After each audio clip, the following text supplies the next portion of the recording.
Hello, আসসালামু আলাইকুম viewers. আজকে দেখাবো খুব সিম্পল পদ্ধতিতে ডিমের কোরমা। যেটা অনেক ময় মসলা ছাড়াও খুব টেস্টি এবং ইয়াম্মি হয়। ফার্স্ট আমি একটা প্যানে হাফ কাপ পরিমাণ তেল দিয়ে দিয়েছি। তারপর দিয়ে দিলাম অল্প কিছু পরিমাণ পেঁয়াজ। পেঁয়াজগুলো লাল হয়ে আসলে আমি এখানে পেঁয়াজ বাটা দিয়ে দিলাম। দিয়ে এবার ভালো মতো নাড়াচাড়া করে নেব। এখানে আমি হাফ চামচ পরিমাণের মতো আমি আদা বাটা দিয়ে দিয়েছি। আর এখানে একটা এলাচ এবং দিয়ে দিলাম হলো তেজপাতা।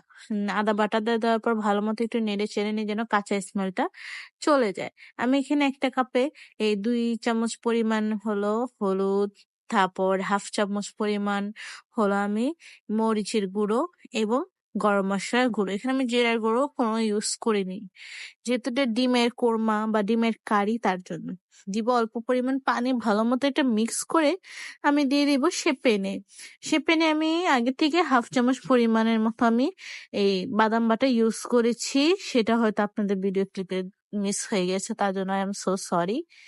এখন আমি এটা ভালো মতো নেড়ে চেড়ে নিব।